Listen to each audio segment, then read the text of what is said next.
What's up, guys? What's up, truth tellers? What's up, givers? Let us know in the chat box who you're for today. And guys, you are in for a treat tonight, okay? Do not let the barbed wire and state seal fool you, okay? This is not just a detention center. It's a plantation with a fresh coat of paint where Black and brown bodies will be caged, controlled, and commodified in the name of corrections. Nicknamed Alligator Alcatraz, this Florida facility is a chilling symbol of the South's dark legacy, where the only thing that's changed is the uniform. Behind the walls, forced labor, racial abuse, isolation, and a system built to break men down and cash checks while doing it. This is not a rehabilitation. It's modern day slavery, and the state is eating off it like gators in the swamp. Tonight on Truth Talks, welcome to Alligator Alcatraz, where freedom ends and the plantation lives on. Oh, and Cenat did what? Let's get to it.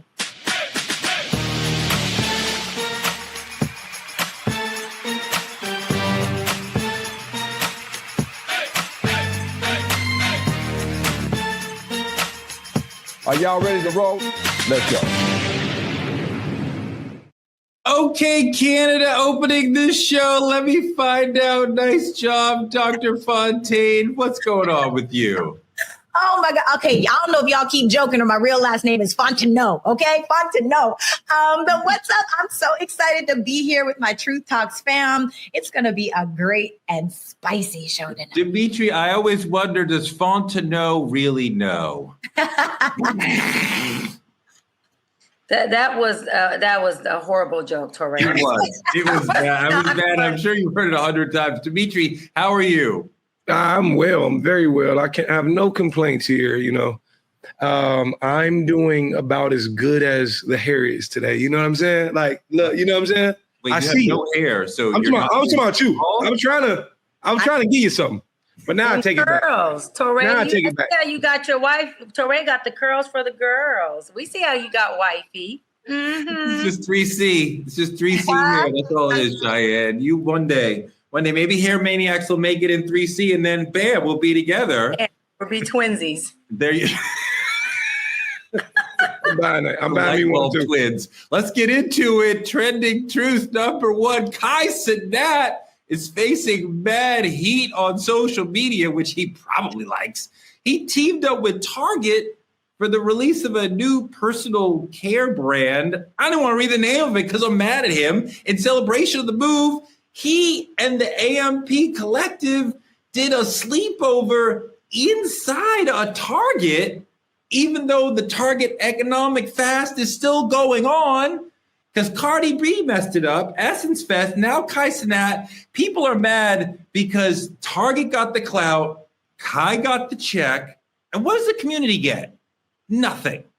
How does this hurt the boycott of Target initiated by our friend Pastor Jamal Bryant and other prominent urban entities? Doc, when we are trying to call Target out and say, you are doing us wrong, to have Cenat say, let's do a brand meetup, sleepover, co-event, you are not paying attention to what the community is trying to demand of Target at this moment. You are a traitor.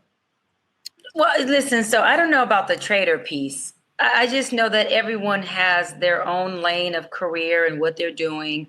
And, people have the right to not be in alignment with other people's advocacy. Cenat doesn't have to be in alignment with Pastor Brian's advocacy with Target. And I don't think it makes him a traitor. He's making his own decisions. Now, whatever Pastor Jamal Bryant has going on as far as, him boycotting against Target, that was a successful boycott. And Kai went and got him a successful partnership. I just feel like we as Black folks have to also allow space for people to have a different opinion, a different decision, because we don't know what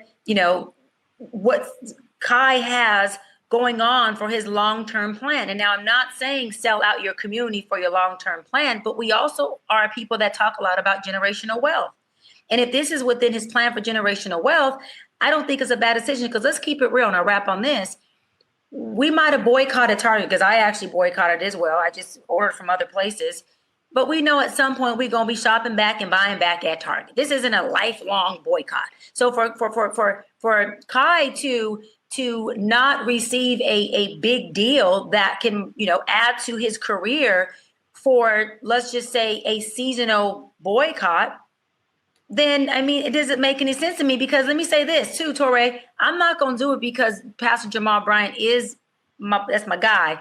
But, there have been some things recently in the media about Pastor Jamal Bryant, receiving money from Target recently. And I call it shut up money.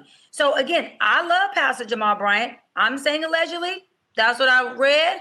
And so we got to look at a lot more context before we start to context this brother Kai for accepting a partnership that's paying his bills. If someone was to say that Kai has an intellectual disagreement with Pastor Bryant's boycott, and he's saying Target shouldn't be in the business of DEI. I disagree with the entire idea that you're fine. You have an intellectual disagreement with Pastor Bryant on fine. There's no intellectual disagreement. This is entirely a selfish conversation. I want to make money, so I'm going to go do this, get this big check from them. I. The community is saying, hey, you need to serve us better, Dimitri. Like, you profit from us, so work with us, to take care of us, be there for us also. And Kai is there for himself. And who is his audience? A lot of young men, a lot of them us. So this is trader behavior. This is selfishness. This is not leveling up as a businessman. This is saying what's good for me. And I don't care. And I bet Target understands that there is a black boycott going on right now. So pulling in Kai Cenat. So he's profiting off of this is a scab, basically, right? So this is, I don't see how you could argue that this is okay. This is horrible behavior. I would never knock a black man for getting his money, ever. But the thing about it is, I'm not going to knock a black man for getting his money. I'm going to knock a black man for not understanding the plot. And when we say plot in this generation, Tori, I got to explain it to you because it's a little different than how we've meant it in books. When we say plot, bigger picture. You know what I'm saying? But here's my thing about Target. That's the same thing. I don't know. I don't know what you read, but here we go, bigger picture, right? That's all it means. It doesn't mean, the details of it, just bigger picture.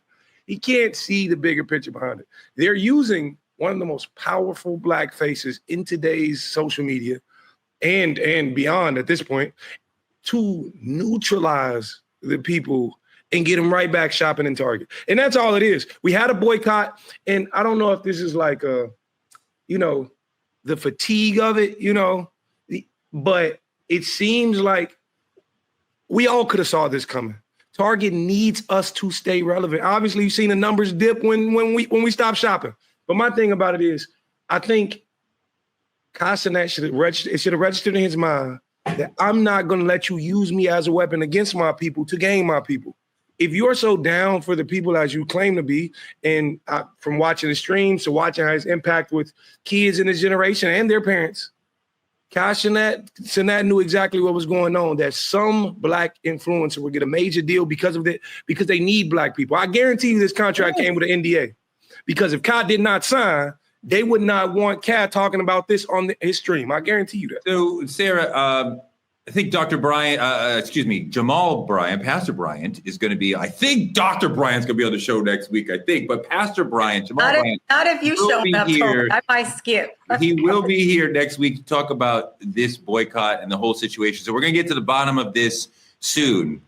But you do see black people like Cheyenne going back to shopping at Target. And sometimes this is the only place in a community where you can get things, or where you can get things efficiently and go back to taking care of the kids and getting the work done.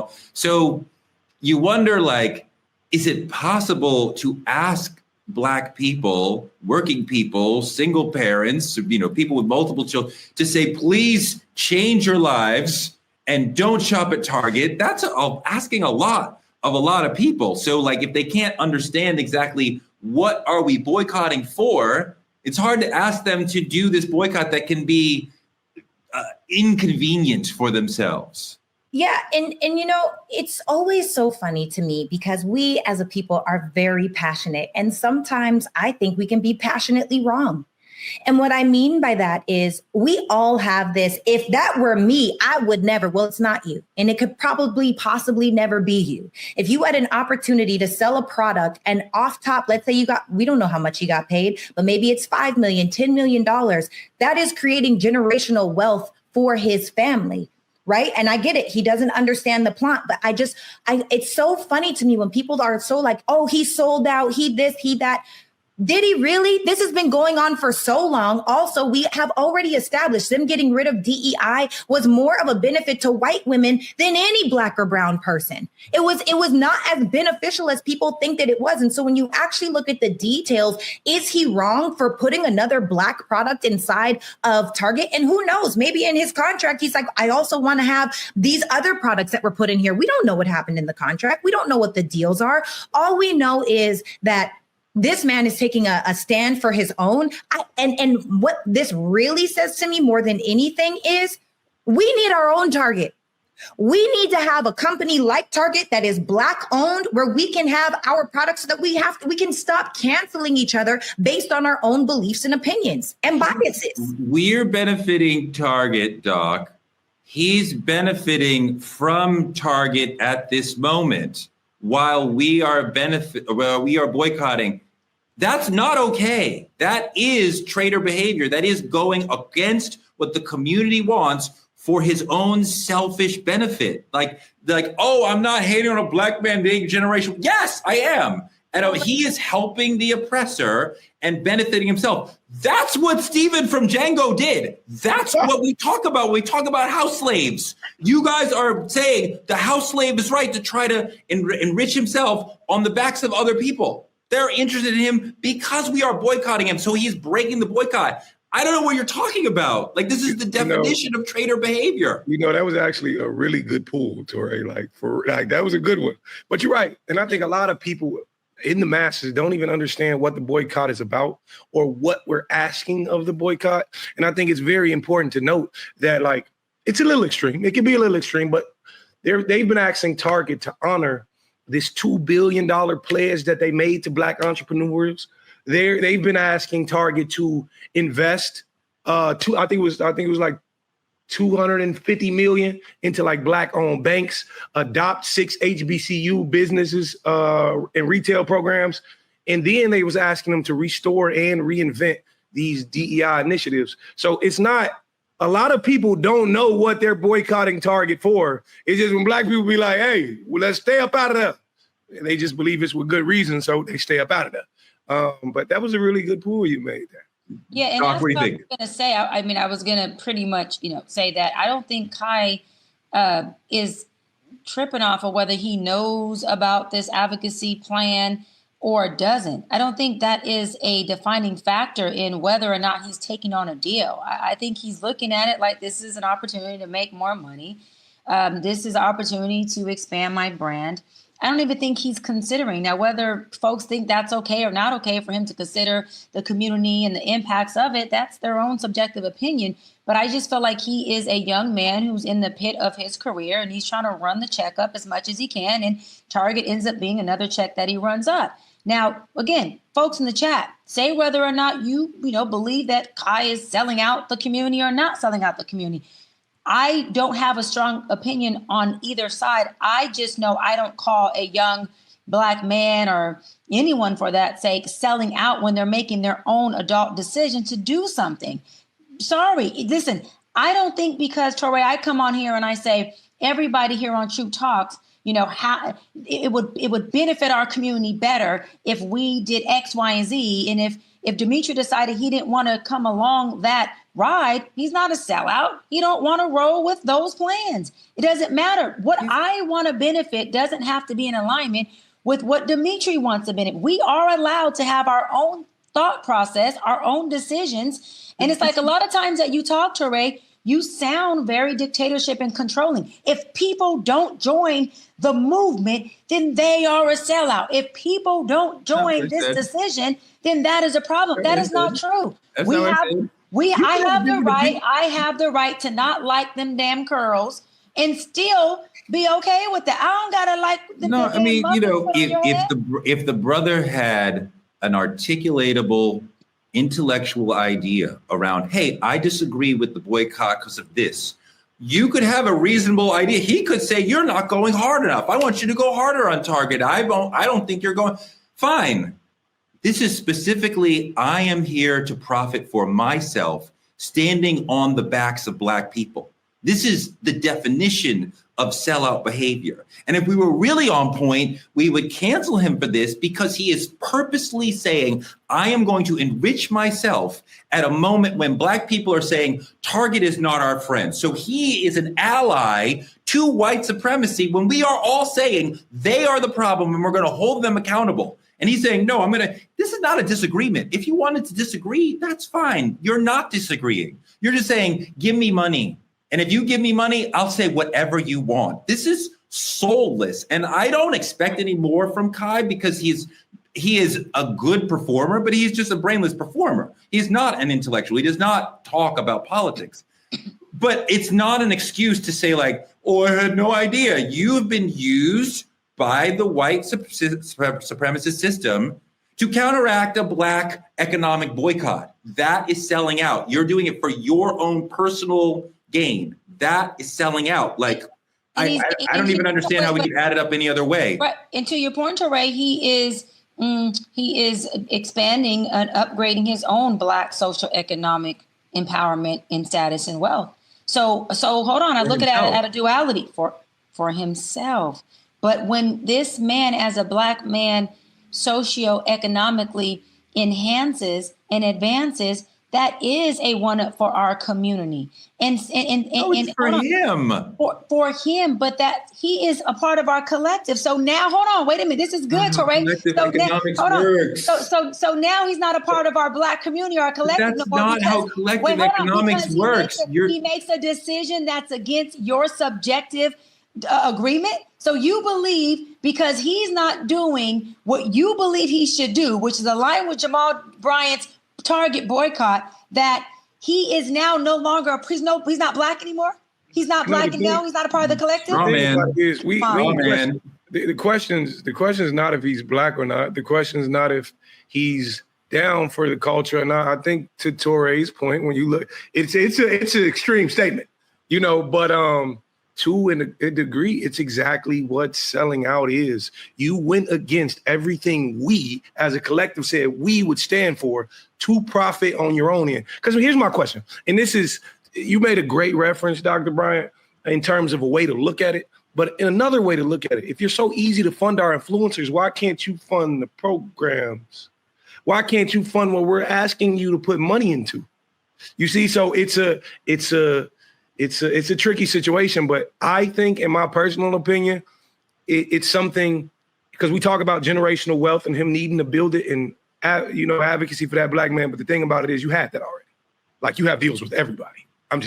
You didn't have to take this. This is part of why a lot of us hate billionaires, because you can't amass that kind of wealth. You're talking about Kai's generational wealth. He's not close to a billionaire, but he's trying to amass generational wealth. That keeps coming up in this conversation. You can't get to billionaire status without stepping on other people. You don't just get there because you worked harder than everybody. You are exploiting other people. That's how you get that large of a share of the world, of the money in the world. So Kai is, to what you're saying, trying to get to generational wealth by stepping on this boycott, by stepping on what Black people need from Target, by saying, I'm going to help Target when Black people are trying to hold Target accountable. So, if you acquire generational wealth by stepping on Black people, that is immoral. That is anti-Black. That is an evil thing to do. So, I can't celebrate this blood dollars that he's getting from Target when he's doing it by going against what we are saying. Hey, Target, just do right by us because we are one of your main consumers. Yeah. To me, the sellout is obvious, but I want to talk about Dr. Bryant's governor, the California Governor Gavin Newsom, in our politicking segment. He just wrapped up a bold, thinly veiled campaign tour through South Carolina, cloaked as a listening trip. That's what they always say when they're starting out. It reeked of early presidential ambition, but so much of what Governor Newsom has been doing has been reeking of presidential ambition. He dodged direct questions about 2028. Of course, it's not time to talk about that yet. But his flashy 2-day swing through the historically pivotal primary state was a calculated move that has Dems whispering about succession and the future of the party. Take a look at this video of Gavin in South Carolina. The President of the United States may have put out a statement talking about the fact we just celebrated the 4th of July. Next year, we'll be celebrating 250 years of this enduring values of our founding fathers, the best of the Roman Republic, best of Greek democracy, that we're all in this together. And find a little grace, a little humility. You know what he did instead? At the exact moment of the press conference, he decided to press go. And he took those military, 90 of them, those same National Guard men and women that were out there protecting the peace and helping us during the wildfires, put masks on this time. That's shared. And were sent out in military gear on horseback with American flags, with Black Hawk helicopters, with tanks running down the streets of a great American city in MacArthur Park in the middle of the day while children were in summer camp playing on the soccer fields. Not one arrest was made. It was an act of cowardliness, and it was an act of cruelty intended for one purpose, cruelty, to divide us, to make us more apathetic, to make us more cynical, and more fearful. Yes, sir. We cannot let him win. We cannot allow him to win. Looks like a presidential campaign stop to me. On the surface, Newsom's leadership and combative stance against Trumpy might play well, will play well with coastal voters, with liberal elites.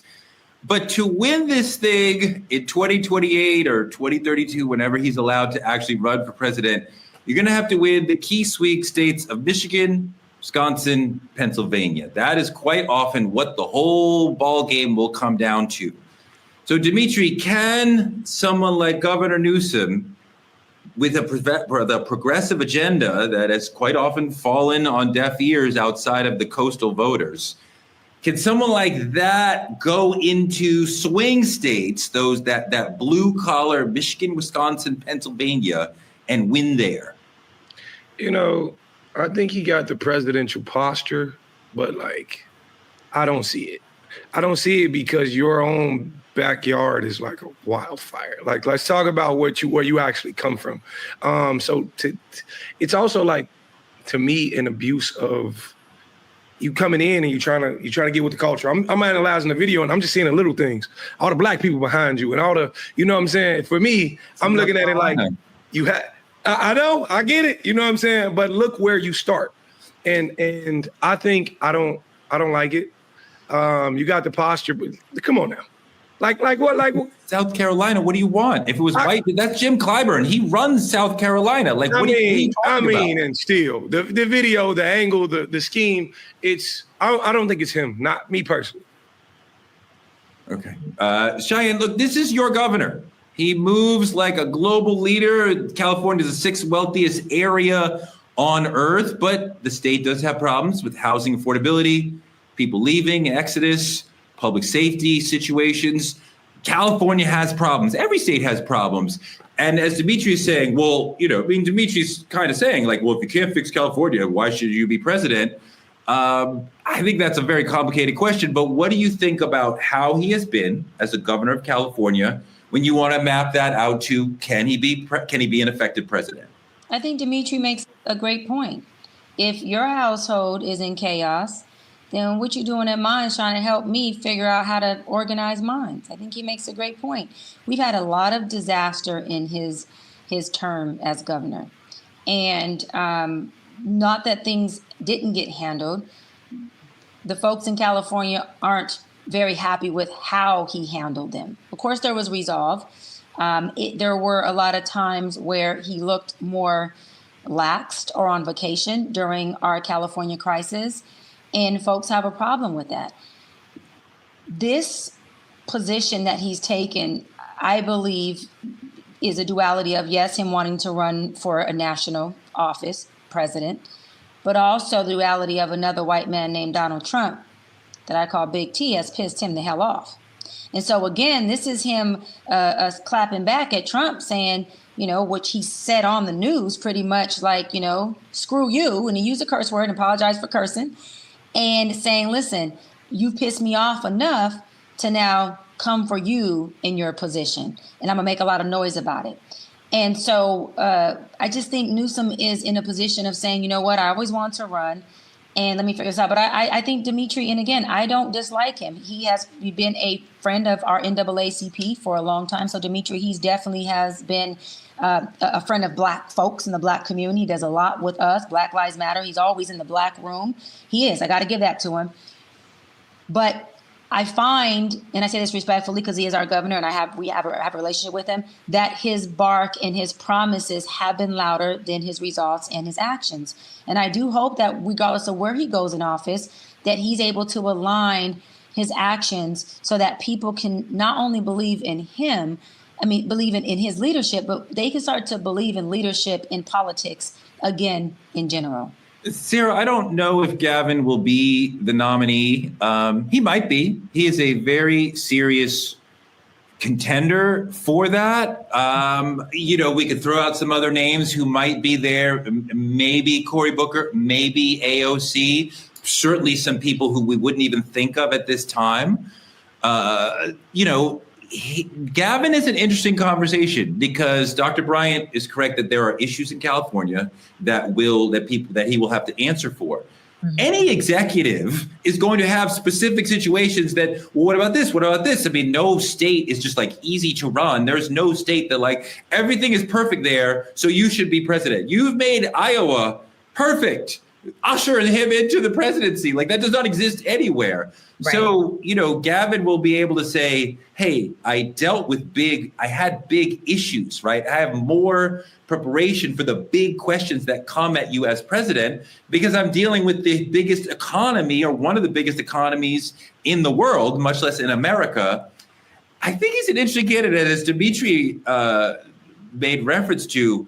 If Hollywood was putting together a presidential kid, like he looks president, right? He looks like that thing that we think, like if you ask people, what do you think? They would think of Gavin Newsom, and that stuff matters. Yeah. I think that he's doing the best that he can with all the issues that have been around. I'm not against Gavin either. I think, good for him if it happens. I also think that in order to be a politician, you have to be strategic, calculated, and intentional. And people were outrageously offended by what Trump did. And so I think it was really smart, strategic, and calculated for him to go and create an opponent. One of the easiest ways to rally people around you is to have an opponent. Well, in this case, a lot of people are against Trump. Why not lead those trails? So I think that he's just doing what a politician does. I also just want to say super quick off topic. Thank you so much. There's a name to Christian Bennett for our super chat just now. That was pretty awesome. We love you. But coming back to Gavin Newsom, I think that ultimately, he's done his job. He's playing on heartstrings. He's being calculated. He's being strategic. I don't know who else would run. Possibly the people that you named. I don't know, but I could see that being a guy that could beat Trump. The governor, it's such a strange. What do you mean beat Trump? What are you talking about? If he ran in 2028 is what I'm saying. What are you talking about? He's been president twice. He cannot run a third time unless we change the Constitution, which is not going to happen. But you never know, though, the way Trump is. He might. But if Trump is running in 2028, then the Democrat has no chance because we're not having it's not going to be a real election. We're not going to have real votes counted. I mean, didn't Trump say none of those real votes happened in the last term? We don't know. We never know with this man, is what I'm saying. That's all. I'm sorry. We know what happened in 2020, correct? This is correct? A joke, yes. He said they counted the votes wrong. I'm just saying. I don't care what he said. You know who won in 2020, right? Yes. Who won?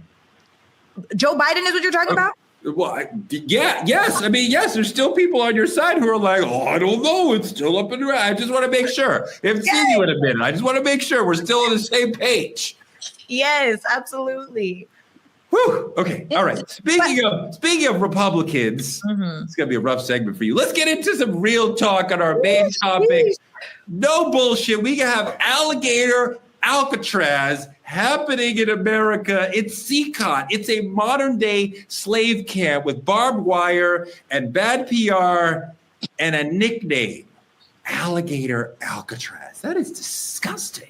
In Florida, where prison labor is still legal under the 13th Amendment, detention centers like this, wow, that picture is really hard to look at. Oh my God. People actually live in there.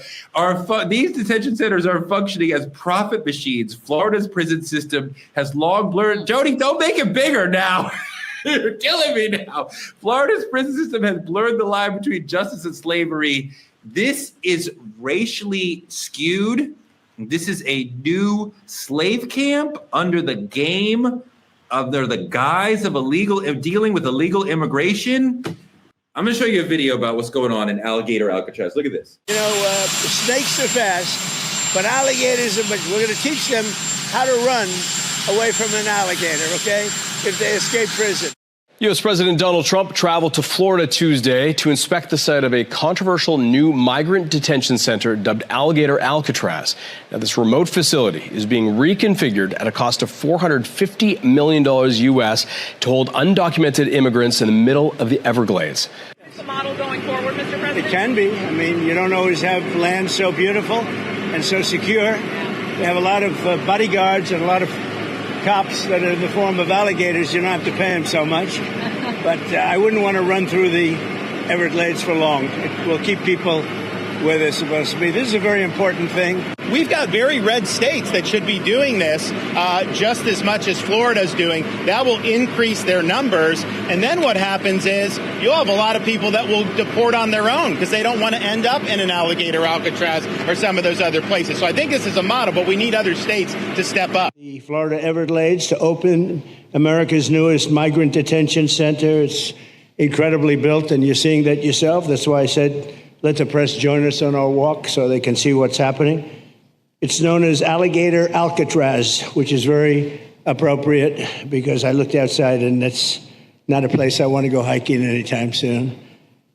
But very soon this facility will house some of the most menacing migrants, some of the most vicious people on the planet.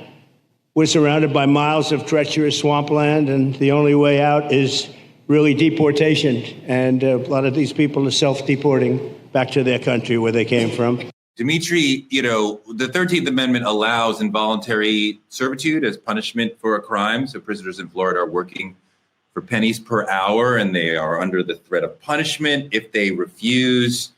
But I assume you also know people who have done time, right? Yes. And we understand that the way folks are treated when they are inside, and that looks like extremely horrific beyond what you get in a normal prison. When we treat people horrifically when they are inside, that is bad for society. Most of them will eventually come out. These people are not supposed to be in here forever. This is not CCOT. So even if they are released to other countries, or they are traumatized, they are a danger to society because they have been damaged deep in their soul by being kept in a horrific place like this. What do you think? You know, it's amazing to me how much this resembles what slavery is. It's the same ground. It's the same system. It's the same. And it's kind of evolved, you know. Now they're calling it corrections. It's just amazing to me when I'm listening to Trump, the way he's speaking about these malicious, some of the most vicious people in the world, and just the verbiage he's using. It's no coincidence this is the exact same land. But the government trying to model this thing in other places like Florida, Mississippi, Louisiana, anywhere, calling it's inhumane, in my opinion.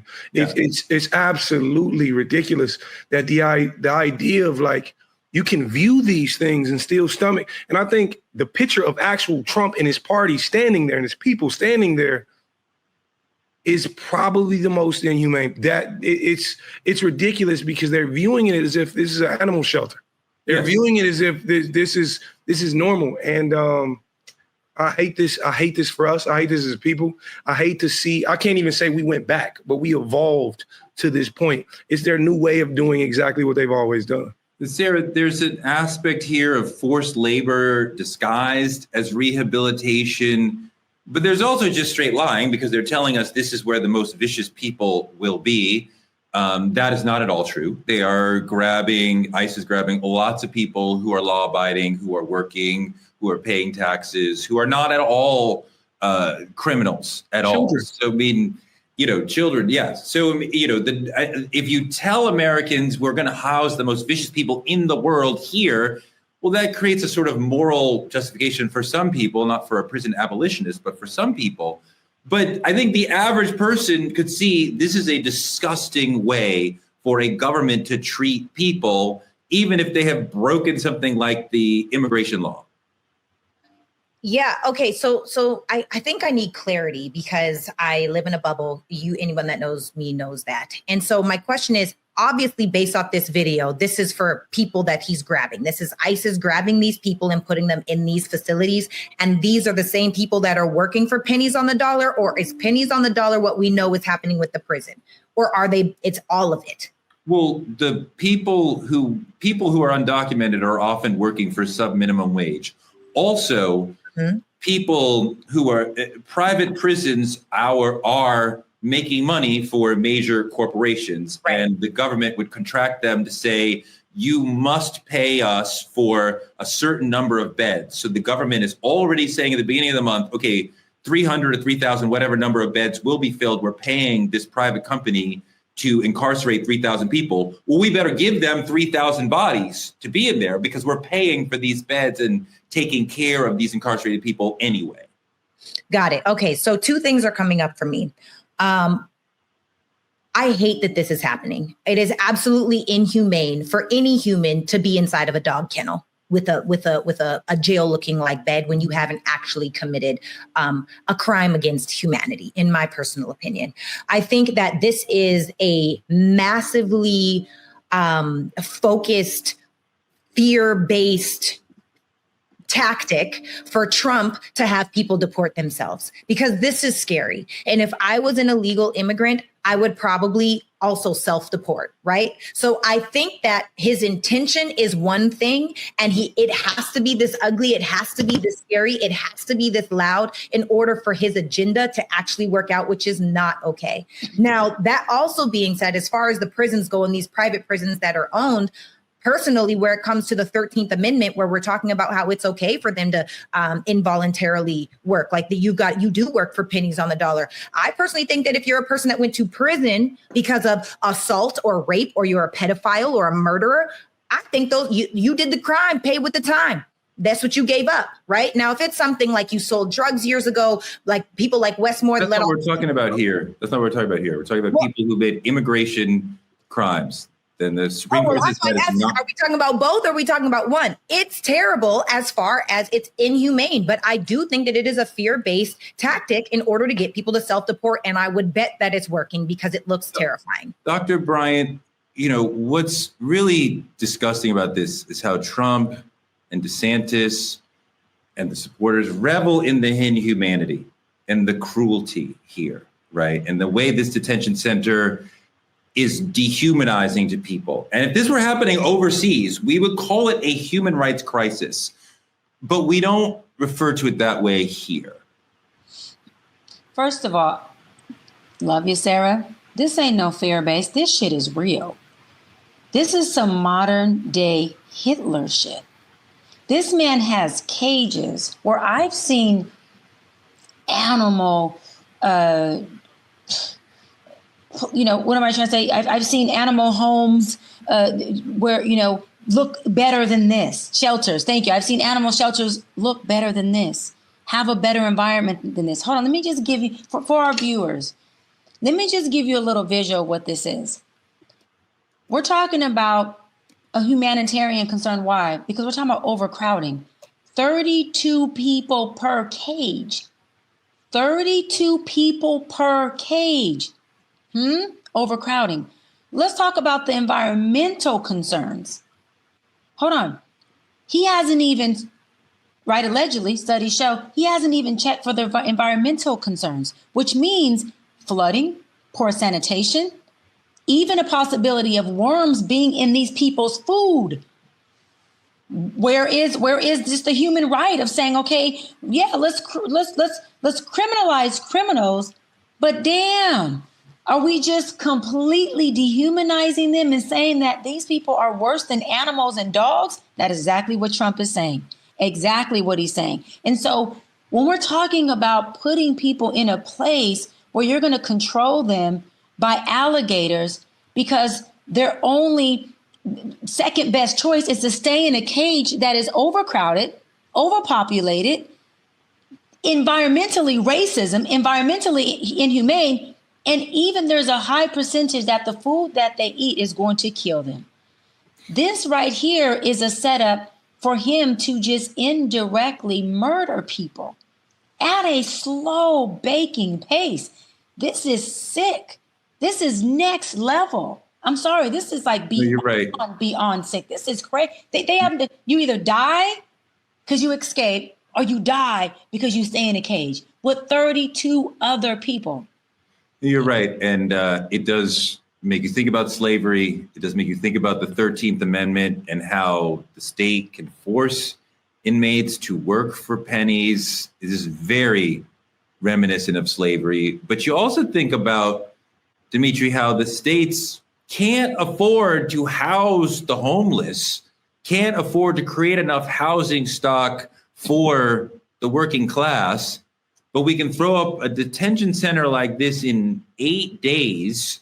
They got merch ready to sell before a single bunk bed is filled. I mean, like, merch for Alligator Alcatraz is disgusting. We should not be encouraging the citizenry to walk around with these shirts. And this is the sort of fear-based stuff that Sarah was referencing, that they want Alligator Alcatraz and the message and the merch to go out. And like when DeSantis and them talk about self-deport, that undocumented folks will see this stuff and say, I'm going to leave because I don't want to go through the hell. But this is a really disgusting way of doing governance, of creating fear in people so that they will run away from you. And you think also, Dimitri, it'd be like, this is a Republican initiative, but you know, there are some Democrats who are not in power who are also there watching this happen and unable to stop it. But I mean, like, this is a really disgusting moment for this country. You know, for me, it brings up the idea of we're doing this, per se, for the economic threat that these immigrants pose upon the United States. What happens when they turn their eye towards another economic issue like child support and say, now we're going to house Black fathers who fail to pay? You know, everything is a progressive idea. You start small, you push and you push and you push. Don't get me wrong, $450 million into prisons and shelters isn't a small thing. But what happens when they turn an eye from immigration to actual people in the United States who are home here? Whatever they deem to be an economic threat to be, this is terrifying. It's been said that these facilities are going to house the most dangerous illegal immigrants. That's what they keep telling us. That is not true, but that is the lie they tell us. And we've seen ICE raids sweeping up immigrants who don't have criminal records, who are farmers, housekeepers, gardeners, taxpayers. ICE has a quota of detaining 3,000 immigrants a day. It used to be 1,000. And Trump and Stephen Miller have made it 3,000. So they tripled the daily quota, which is extremely hard for these ICE agents to keep up with. And D.L. Hughley, friend of the show, he's brilliant, had a great comment about this. I want to run that. This new bill basically makes ICE one of the largest armies on the face of the earth. It also gives them the ability to expand and build new concentration camps. Who do you think will live there? What color do you think they'll be? They also specifically went after people that were on farms and construction sites and hotels. They didn't go after the people who were criminals. If they wanted to, they could have went to the Department of Justice and used their roles and cleared out our prisons. They didn't do that. 70% of the people arrested today so far have had no criminal record, but they do have the skill. So they're going to put them in places like that. And Trump said yesterday, we're going to make deals with farmers and construction companies and the like to make money. So the government will basically sell people. All these Black and brown people who thought you wanted cheap eggs, who thought you think things would be better, you really helped reinstitute modern slavery. You wanted cheaper eggs. Now they got cheaper labor, and people that look like you got bondage. Thanks a lot. He said he wants to grab criminals and they're going to workplaces. We don't usually find a bunch of criminals at workplaces. Also, ICE and the National Guard are out here on horseback, storming into parks in LA where Latino kids are playing. Like, this is disgusting. Who are you searching for in a park? A family to break up? Like, what are we talking about? The Trumpers will love to tell you that this is not about ICE. It's about illegal immigration. But there's over 660,000 documented white European illegal undocumented immigrants in this country. Where are the invasions of Polish neighborhoods? Where are the invasions of Russian neighborhoods? There are communities of white European undocumented people that they could be grabbing.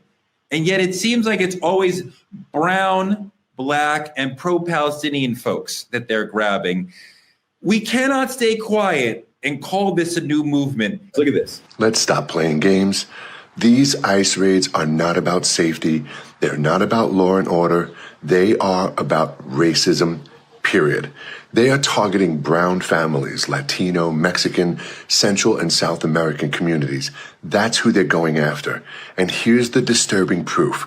There are over 660,000 undocumented immigrants in the United States from Europe. Most of them are white. But you don't see ICE rolling up on Polish neighborhoods. You don't see raids on Russian communities. You don't see armed officers storming white spaces.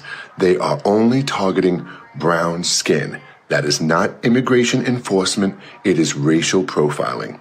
In California, we just watched National Guard and ICE agents on horseback in riot gear storm a public park where families and children were gathered. That's a military-style operation, and it happened in one of the most diverse cities in the country. Now, yes, some leaders have spoken out. The mayor of LA, a few others, but Congress, Washington, well, they are either compromised or cowards, and their silence is deafening. Make no mistake, this isn't about immigration. It's about control, it's about fear, and it's about testing how far they can go. So no, I'm not staying quiet, and you should not either. This is racial targeting. This is a human rights violation, and this is how fascism takes root. We see it, we name it, and we stand up against it. This is racism, period. And we will not let it become the new normal. Please, my friends, stand in solidarity and speak out constantly against it. Please share. Thank you. Sarah, the brother is absolutely right. There's a lot of racial profiling going on because these ICE agents need to get, what we said, 3 times as many arrests per day. And quite often what they're doing is driving around until they see somebody who they think fits the profile and then grabbing that person. Quite often they're an American citizen, but the rush to get to 3,000 a day, which they are not getting to, means they can't do careful investigation. They got to just rush and grab as many people as they can, Sarah. Yeah. You know, I think that the scariest part about the ICE agents that are grabbing these people is the inflated idea of real authority, which turns into control. And just like police officers, I'm sure that a lot of these officers could possibly be those people that in high school never got any play. They were never popular. They were never the strong person. They were never good in sports. They were never whatever it may be. And so they have this false sense of, I want to feel so good. I want to feel like I'm the man or the woman, or I want to have that power. I want to have that status. I'm an ICE agent. I could take your power away. Oftentimes this happens with the mental concept of somebody that is abusing their power. And so the fear for me is now, what are these ICE agents doing to people that they could falsely say, oh, they didn't show me, because they're not asking for identification. They're not necessarily always asking, show me your ID, show me your this, show me your that. They're just assuming, and that assumption and that inflated sense of authority is the scariest thing on the planet. And then you mix that with the pressure to get 3,000 different people. I mean, it's a scary place that we're in right now. And I agree with this man. And the reason why is because if you start here, it could just continue to snowball into other cultures. Now, Black people, where are we going to go? Now they're saying we as Americans, I'm a dual citizen, but now they're going to say you belong in Africa. I've never been to Africa a day in my life. I don't know any family that I would have in Africa. And why is it that all of the white people that are here in America, why are they not European American? Why are they not Polish American? Why are they not Russian American? Why are they not those things? And yet we, coming from a different country, are African American. If it starts with one race, it can go on to another. I do think that it's important to speak up on. No, I think that's really true, Doc. I think that there's a false sense of authority that ICE is taking. This is the most powerful police force in the country. They show up, as Sarah said, without identifying themselves, without showing any sort of warrant or whatever, with overwhelming force and grabbing people off the street. These are kidnappings. This is not really detaining people. And they're quite often making mistakes, grabbing U.S. citizens. This is a very dangerous situation. Mm-hmm. Yeah, no, absolutely. And first, shout out to our Mayor, Karen Bass, for getting a temporary restraining order on ICE that was approved by the court. So she is doing all that she can here in our city. And so shout out to her for that. This is what white privilege and entitlement looks like. This is a representation of our president, our leadership, right? He has a false sense of authority, but is it really false? Because it seems like he's using his power and his authority for real life situation. This is not false. These are these people's real lives. These people are really getting snatched up, put in the back of a 2x2 cage of a van, and they don't give a damn if they know who snatched them up. And the ICE folks, officials, don't care if this person is an immigrant or not. This is all about how an immigrant looks. Aesthetically, if you look like you don't belong here, meaning if you look like you are not white, then that means you don't belong in America. Because to our leadership, Trump, America is a white country. Anything outside of that belongs in a slave camp or labor. He also said that for the immigrants that can prove or agree to just working in the farms, meaning labor jobs, that there's a possibility that they can stay here. But you can only be here if you're deciding and agreeing to do labor work for us. Which Trump? This is what they do already, idiot. Majority of our Hispanics are already cropping for us and agriculturing for us. They are labor workers. So now you're going to tell them that if they do what they already doing, after you demise them, dismantle them, dissipate them and their families, that they can stay or they can come back? What the fuck are you talking about, bro? Are you in the America that all the Americans have been living in? No. The fruit that I buy, a Latino, a Hispanic, grew that, crop that, water that, farm that, labor that. What are you talking about, bruh? Our contractors, our gardeners, who are legal and who some aren't. How do you think it's getting done? Right. The majority of the labor work at the White House where you live, Donald, are at the hands of who? Whether they're immigrants or not, Hispanics, the Latino community. So what are you talking about? Again, this is a direct reflection of our leadership, and we have to be very, very, very cognizant of who we're voting for, who we're choosing, not just at the national level, at the city level, at the state level, and in our homes and wise council, because leadership echoes and leadership makes a mirror of who they are. And this is the white privilege and white supremacy that Trump is saying when he said back in 2016, make America great again. He came back in office, one, to make it great again, which is really just make it white. Because I'll end on this. To Trump, white is right. And if we can make it white, then it's right again. Big problem. Dimitri, we have concentration camps in this country now, right? I mean, like the comparison to Auschwitz is, look at this, look.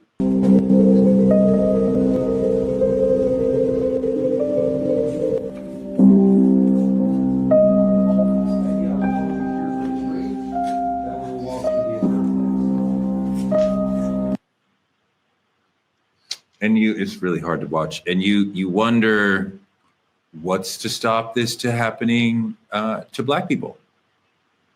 The thing about it is, like, if you really pay attention to the video, there's no cages there. There's cages here. It's can be deemed as worse, and to a lot of people. But either way, it's horrific. And I think they are familiar with how similar this is. And I think mentally, this is exactly what they're aiming for. And that makes it so much worse. You know, there's two, I want to move forward a little bit in this conversation, because there's two major companies in this country that manage the private prison industry, that they have the main contracts. They are the managers of the detention centers that this administration has heavily funded in the big, ugly bill. Look at this. Look at this video. The private prison industry is set for a historic boom, with President Donald Trump launching his mass deportation. Shares of Geo Group and CoreCivic rose more than 50% since the election. I've worked at CoreCivic for 32 years, and this is truly one of the most exciting periods in my career with the company. Meet CoreCivic and Geo Group, the two publicly traded companies that have come to dominate the private prison industry. Private prison companies, mainly Geo Group and CoreCivic, are champing at the bit at their prospects for big profits in 2025. It's insane to me that we allow private individuals to make money from the incarceration of other people. It's bad enough that the state does that, but to allow people, private citizens, to profit off of that is deeply problematic. These companies funneled millions into the Trump campaign in exchange for their government contracts, where you start to see the corruption. It's not just them, it's top corporations, it's builders, it's food contractors. All these sort of people are eating off of Alligator Alcatraz, while Trump blatantly buys loyalty with blood money for those slave camps. Doc, how do you stop this in the place where we are, where Trump has all this power, controlling media, Democrats can't really do that much? How do we stop something like this? I think what is most scariest for people is it feels like we are in a gridlock. It really feels like, for the first time, at least for my generation, right, being right at 40 and younger, maybe not the folks who are in the 60s or 70s who were already in the civil rights movement back in the 50s and 60s, it feels very gridlocked. It feels very, who is going to go up against this power? What is the strategy that we use? Who's big enough to be the big dog that goes in this big dog park against this Donald Trump guy? And also, this is the part that's most sad to me, y'all, is who can be sick enough and gamey enough and corrupt enough to fight fire with Trump's corrupt ass fire. Because you get somebody who is going to take down someone as sick and diabolic as Trump, it almost looks like it can't be someone who is just, a good-hearted person, very, very humane, believes in human rights, wants to do right by the book, because you're fighting a monster. Yeah. And so it feels like, where's the David with this Trump who is a Goliath? Per se, right? And we're looking at it from a perspective of David only had a slingshot, and we're feeling like our slingshot is just not big enough for this damn Goliath. And that's just the essence of what I hear when I talk to people, because they're saying, well, even when I'm at my Democratic events, even when I'm at assemblymen, our senator, and our NAACP meetings, it's about strategizing on where can we place the power hitters. But watch this, y'all. Who are considered the power hitters in this? And who can really go up against this monster of a guy? The things that he's doing aren't things he just decided to do yesterday, are this term. Trump's been planning this from his first term and for the entire term that Biden was in office. This is a whole plan. And he got billionaires and other white supremacists and Proud Boys and other folks who have affluence, impact, and wealth to help him plan this out. So this is something that is going to take us longer than just a think tank to do. We got to take a little bit longer to unpack the David and Goliath thing. Malcolm Gladwell writes about that brilliantly. The slingshot was the gun of its time. So everybody in that scene, everybody who was there in that valley, when David pulled out the slingshot, they were like, oh, Goliath is fucked. But Stacey Abrams had an amazing bite. This is long, but it's really important, and I really want you guys to watch this. She's talking about the 10 steps to becoming an autocracy. Now, I want you to watch this and think about what step you think we are on right now, and listen to the urgency in our good sister's voice. Look at this. So start with winning an election. Mm-hmm. Usually the last one you're going to get to have for real. Number two, you have an expansion of executive power. The president decides he wants more than he's supposed to have. Number three, you start to make the Congress complicit. So you weaken them and you neutralize or neuter the judiciary. Like, the Supreme Court giving you unfettered power and saying we don't have the ability to stop things. Then you move on to firing all the people who know how to make government work. So you gut the civil service. And you do that because you want to break democracy so people forget the stuff that used to get done. So you can't get your Social Security check. So the CDC doesn't know what diseases are anymore. Then you put in place these loyalists, people who are only responsive to you. You put them in charge of the FBI so they go after your enemies. You put them in charge of the Department of Justice, the Department of Defense, so they can signal to their friends and tell them all about the evil plans that you have. Then you make certain that you break how we communicate. So you criticize the media and you create your own echo chamber of propaganda. You call it truth, even though you know you're lying. Then you go to the next step, and I call that step 7. So at step 7, you have to blame someone. You have to blame people for the broken government, for the broken promises. So you go after DEI. You go after the vulnerable, the dispossessed. You go after any community that doesn't look like what you think power should be. While you're doing that, you make certain that in step 8, you eliminate anybody who can help them. So you sue law firms that do pro bono cases. You go after philanthropies and accuse them of giving money to the wrong people. You go after colleges and universities that can teach people possibly what else they should know. You get to step 9 and you start to encourage and incentivize private violence. You send the U.S. Marines into spaces they should not be. You send the National Guard in. You kidnap people off of the streets and pretend that's normal, because that's how you quiet dissent, because you make everyone afraid that if they don't do what you want, they might be next. And once you've done those 9 steps, step 10 is easy. That's when you decide there won't be new elections, because everyone's either afraid, poor, broken, or complicit. I want to hear the folks in the chat talk about what step they think we're on right now. But Dimitri, where do you think we are on Stacey Abrams' timeline of moving toward autocracy? Man, we got to be close 8, 9. A lot of these things she's saying, we've heard already. Yeah. Sending the military into places they don't belong, pointing blame at what presidency should have been or what should have been done. We've seen all of this. And it's amazing to hear it play out exactly how she's, scripted it too. I don't know the timeline of this, but we have to be a good 8 or 9. And just like we were mentioning earlier, I know we talked about it as being,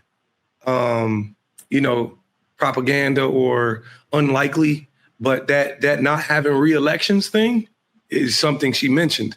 And how powerful that is amazing to me, but for sure 8 or 9. Doc, what do you think about where Stacey Abrams thinks we are moving toward? First of all, Stacey Abrams is a political leadership genius. Let's just put it out there. Sis should have ran in place of Kamala, not comparing, just saying. And she was one of the biggest reasons why Biden got in office. Let's keep it real. And then she's VP. I'm going to say this. Biden dropped the ball, left her hanging. Why was Stacey Abrams not VP to your term? But anyways, I think anything sis says is enlightening.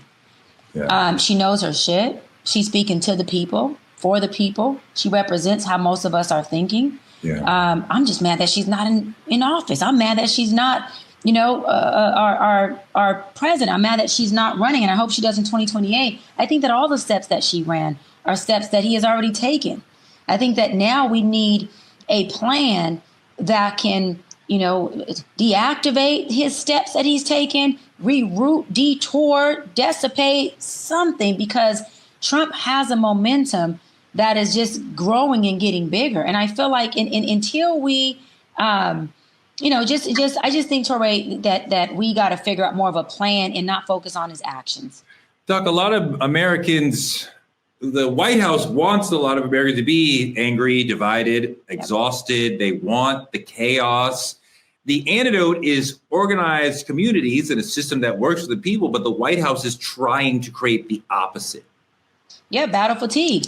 The White House wants us to be battle fatigued, right? When we have nothing left in our tank, what do we have to give?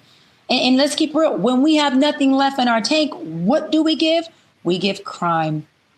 We give frustration. We give anger. We give division. We give fatigue to the point where we can't think, we can't strategize. So what do? Now you don't have to come overpower us. We just lay down the power. We're exhausted. We're tired. We're resourced out. We can't help ourselves. We can't help each other. So that means that what I've been saying for forever, that goes into him trying to create martial law. I still stand on that. This man is trying to overturn a democracy so he can be in complete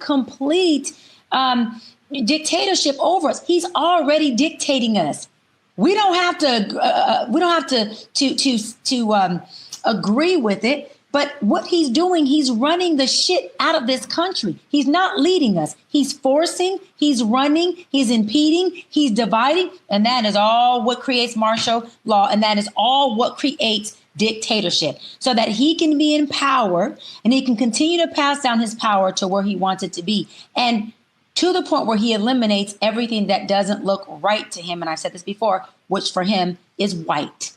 That's exactly what he's doing. And he's leading out what he deems to be the weakest link first. And he's making an example out of them so we all can see if we don't line up, if we are not in alignment with this man, guess what happens to us next? Although black folks was first, now it's looking like we could be secondary next. Sarah, a lot of people should be talking about Alligator Alcatraz. This is representative of kind of like the end of democracy. And like, yeah, guilty. A lot of media is more focused on different stories, maybe more celebrity stories. I personally have been doing a ton about Diddy and the trial last few weeks. And I know that Alligator Alcatraz is happening, but I'm like, oh my God, this Diddy story is everything. And I think a lot of media has been like that. And Alligator Alcatraz has gotten a lot of attention, but not necessarily as much as it should as far as what it represents, as far as, you know, the end of democracy and a seacot on our own shores. And do you think that America is addicted to black and brown punishment? Yes. And more than that, I think it's the agenda. It's the agenda. The agenda is to distract. The agenda is to keep us focused on something over here so they can do something crazy over there, so they can take our rights away, so they can put us into battle fatigue, so they can create chaos. Because the truth is, chaos is profitable in a lot of different ways. And it's not until we come together and work in groups where we're actually able, like, we need to focus on one thing at a time and focus on that. Because the truth is, all of these celebrities going through their stuff, yeah, it's juicy. It's like, wow, I didn't know. But how is that encouraging, changing, or impacting your life? It's not. We need to spend more time focusing on the things that actually make an impact, not just on us, but on our children, our children's children, and our future. And until we do that, we're going to stay inside of this battle fatigue, overwhelmed, overworked, exhausted. You know, Torrey, it's rarely said, but a big architect of all this like immigration bullshit is that evil ass Stephen Miller. He's a meme to him. Goebbels notorious from Nazi Germany. I think it's time media actually shines light on that, how dangerous of an animal this actually is. Like, out of all of Trump's allies, out of all of his grifting family and Stephen Miller has been in his inner circle the longest and is probably doing the most damage. But we all know, Donald Trump's ego tends to push people who shines brighter than him in his own circle aside. So I say we blow it up. And assign this to Stephen Miller just to piss Trump off. Take a look at this video. Just take a look at this video. Are these the neighbors that you want in your city? No. These are the criminal migrants that Kamala Harris brought into your community. And as swiftly as they came, Donald Trump will send them back. Und ehrt das Andenken dieser 7 Gefallenen. Listen, let's talk. I just want to for our viewers, y'all in the chat, listen, I just want to give you the psychological meaning of Alligator Alcatraz, just really quick, right? So alligator, primo danger, right? It symbolizes the unpredictable, lurking threats and death, using nature as a perimeter to subconsciously threaten them, escape, and you'll die. And let's just look at Alcatraz really quick, right? This prison was known for what? It's infamously known for the isolation and hopelessness. Naming this site Alligator Alcatraz evokes the same psychological cage where nature, not just bars, holds you in captive. I just wanted y'all to look at the entire metaphorically psychological meaning of Alligator Alcatraz. That's all I gotta say. You know, I'm gonna say this loud and clear and without apology. America did not end slavery. America evolved slavery. Alligator Alcatraz is not a detention center. It's a plantation with PR and legal merchandise for people to profit off. So you gotta ask yourself, how does the richest nation on earth still run on slave labor in 2025? If you're outraged, don't just scroll, organize. Don't just post, show up. Call out the corporations, the politicians, the profiters feeding off of humans in cages. If we don't shut this down now, they'll build 10 more before sunrise. So stay awake, stay loud, and remember, nobody's free until everybody's free. Beautifully said, Dimitri. Thank you for that. That's our show for tonight. Good show, guys. Like, comment, subscribe on our YouTube channel at Truth Talks Live. Watch us simulcasting here on the Black Star Network after Big Dog Roland Martin Unfiltered every day. Support Black media at Cash App, Truth Talks Live, or any of the links on your screen. You can also support us by advertising with Truth Talks, like our friends at the Playpad in Atlanta, Georgia. Thank you to them for advertising on the show. Reach our over 10 million viewing audience by advertising with us. That's across all our social platforms and all of Dimitri's friends. That's about 1 million people right there. Small businesses and influencers partner with us by visiting truthtalkslive.com, become a VIP member of the Truth Lounge, and click on any co-host room. If you click on Sarah's room, somebody will jump out and say, "Stop being a victim."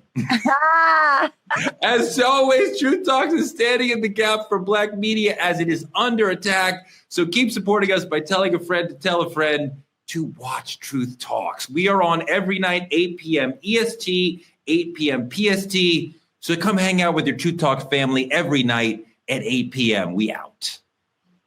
Good night, y'all. Thank you so much. Super chats coming in.